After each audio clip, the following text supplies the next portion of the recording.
bahwa perusahaan sebesar ini pernah bangkrut ya, di tahun 1996. Sebagaimana film-film mereka yang mereka hadirkan, sang superhero pun pernah kalah atau tidak berhasil mengalahkan musuhnya. Pun demikian yang terjadi di Marvel. Dia pernah mengalami kekalahan, dia pernah mengalami kebangkrutan, ya, kesalahan dalam bisnisnya.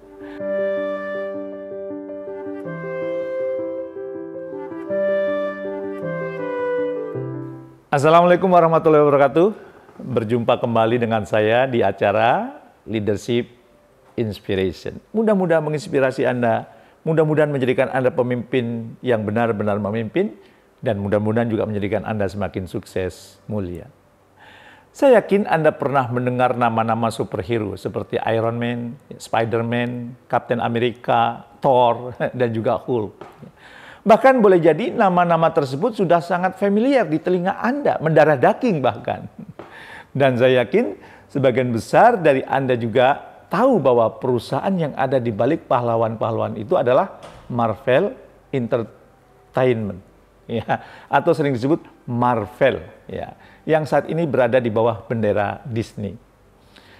Berawal dari komik, ya, perusahaan ini juga mengeluarkan berbagai mainan, film, TV series, hingga video game.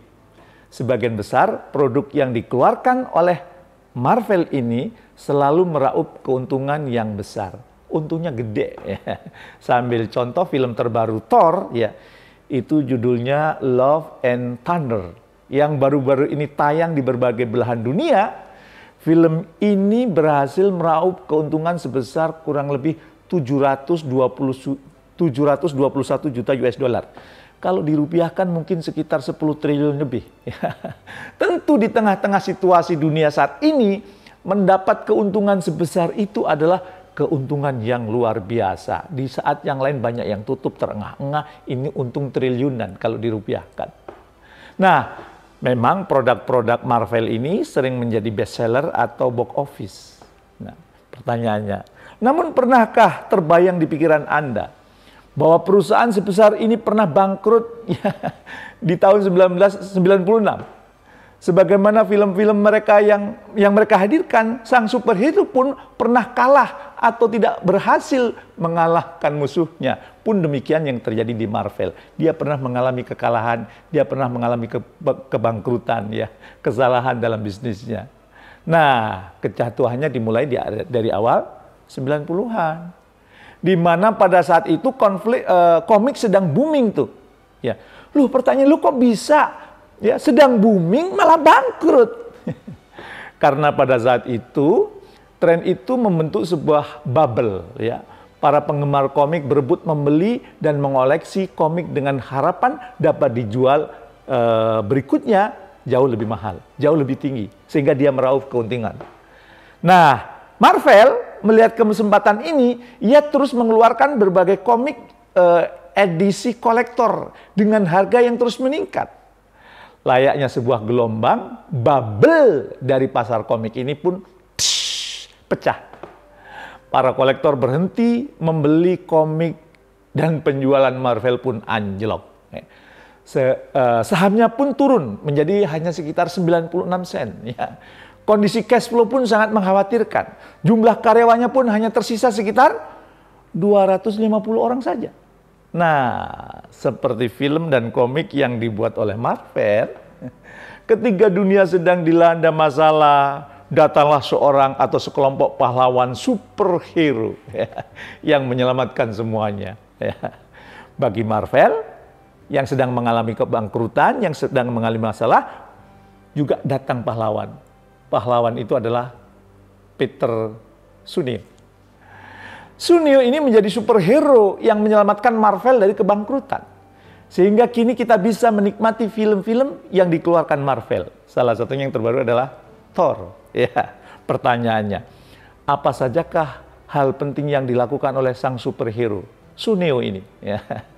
Dan ketika menyelamatkan Marvel, dan ini bisa kita dapat apa yang kemudian dilakukan karena Peter Sunil ini sering kemudian memberikan pidato atau inspirasi di berbagai tempat, ya.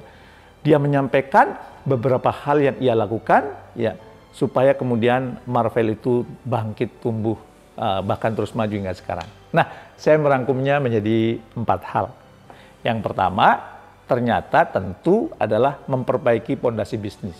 Kita semua tahu bahwa pondasi utama dalam bisnis adalah efisiensi atau mengurangi biaya, dan di saat yang bersamaan meningkatkan pendapatan.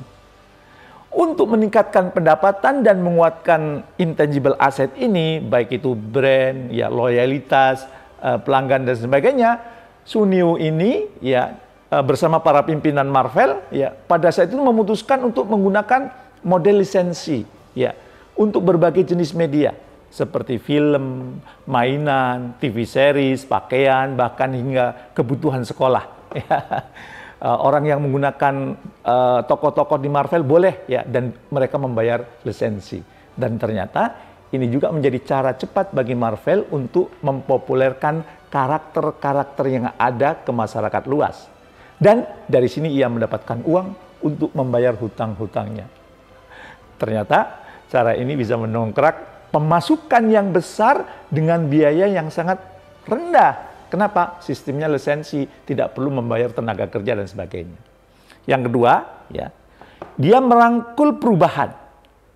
Ya, menurut Sunio, hal utama yang mendorong sebuah perusahaan hampir bangkrut adalah kepemimpinan yang enggan untuk berubah atau membuat perubahan. Ya. Sunio pernah berkata, "You have to make change to be happy." Ya. Kita harus membuat perubahan kalau kita ingin happy. Ya, berani mengambil resiko merupakan hal yang wajar dalam kehidupan sehari-hari. Hal baru memang membawa banyak resiko, menakutkan, ya, dan ada kemungkinan akan gagal. Tetapi di balik itu semua juga ada kemungkinan untuk berhasil. Jika Anda atau perusahaan Anda tidak berubah, Anda tidak bisa menangani kesulitan yang saat ini dihadapi. Anda akan ditaklukkan oleh perubahan. Itu kata beliau. Nah, kegagalan juga bukanlah hal yang seharusnya ditakuti. Karena dari kegagalan Anda bisa mempelajari hal baru. Ya, dalam sebuah wawancara, ya, Sunni menekankan pentingnya menerima kegagalan dan belajar dari kegagalan tersebut. Ia pun tanpa ragu mengatakan, "Saya sudah membuat banyak kegagalan dan kita perlu belajar dari kegagalan tersebut." Menurutnya, hal ini dapat dilakukan dengan cara apa? Mendengar nasihat dan saran dari orang lain, ya, khususnya dari orang yang memang punya kualitas di masalah yang kita hadapi. Jadi konsultasinya perlu benar kepada orang yang punya kualitas, kepada orang yang menguasai permasalahan, supaya kemudian saran yang diberikan itu tepat. Nah, bukankah superhero juga pernah gagal? Bukankah superhero pernah kalah? Namun ia tidak larut dengan kegagalan dan kekalahan tersebut.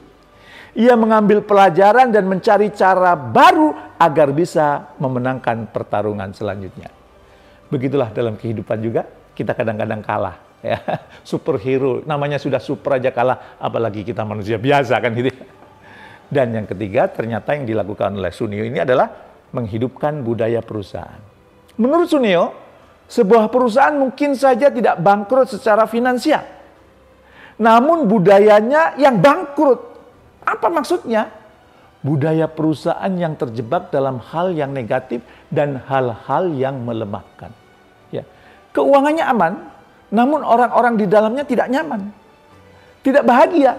Dan bekerja asal bekerja sehingga sangat miskin kreativitas dan sulit beradaptasi dengan perubahan. Sunio mengatakan, cobalah untuk membebaskan diri dari prasangka buruk. Jika Anda memiliki prasangka buruk yang kuat, Anda tidak bisa sukses dalam bisnis ataupun kehidupan. Begitu kata Sunio. Nah, budaya perusahaan perlu dibangun dengan fokus kepada hal-hal yang baik, bukan prasangka buruk, bukan hal-hal yang negatif. Masing-masing orang yang berada di dalamnya atau di dalam perusahaan didorong untuk fokus kepada kekuatannya, didorong untuk fokus pada kelebihannya, dan menjauhi prasangka buruk yang bisa merusak trust dan respect di antara mereka. Dan yang keempat, ternyata ya apa yang dilakukan Sunni adalah peduli dengan sekitar. Ya, Sunni mengatakan angka-angka pencapaian dan rasio-rasio finansial di dalam bisnis itu penting. Ya, tetapi itu tidak berdiri sendiri. Kita perlu memperhatikan pengembangan sumber daya manusia dan budaya perusahaan dan kejadian yang terjadi di sekitar kita. Ya, kalau bisnis kita ingin stabil, tidak boleh hanya fokus pada angka-angka, tidak boleh hanya fokus pada rasio finansial saja, tapi kita juga perlu memperhatikan karyawan kita, budaya perusahaan dan sekitar.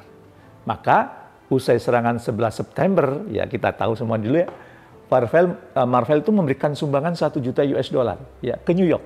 Ya. Dana tersebut diperoleh dari penjualan buku yang mereka terbitkan. Dan untuk aktivitas ini, Sunio menyampaikan Marvel tidak menghasilkan uang untuk kegiatan ini. Kita perlu melakukan hal-hal yang benar untuk penduduk dunia. Dan itu akan memberikan energi buat tim di dalam, memberikan energi untuk terus mengembangkan bisnis, berkontribusi untuk dunia. Mungkin nama Peter Sunio kalah populer dibandingkan superhero Iron Man, Thor, Captain America, dan Hulk. Namun sejatinya Peter Sunio inilah superhero yang sesungguhnya, karena berkat kepemimpinan beliau, Marvel dapat diselamatkan sehingga hari ini kita bisa menikmati film-film superhero yang dikeluarkan Marvel yang sekarang dalam naungan Disney. Nah, Anda ingin menjadi superhero di tim atau perusahaan Anda? Barangkali apa yang dilakukan Peter Sunio bisa menginspirasi Anda. Masih ingat? Memiliki pondasi bisnis yang jelas, merangkul perubahan, menghidupkan budaya perusahaan yang positif, dan peduli dengan sekitar Anda. Semoga Anda menjadi pemimpin yang benar-benar memimpin karena terus belajar dengan banyak pemimpin hebat yang ada di dunia ini. Dan tentu tidak lupa, semoga Anda pun semakin sukses, mulia. Terima kasih. Assalamualaikum warahmatullahi wabarakatuh.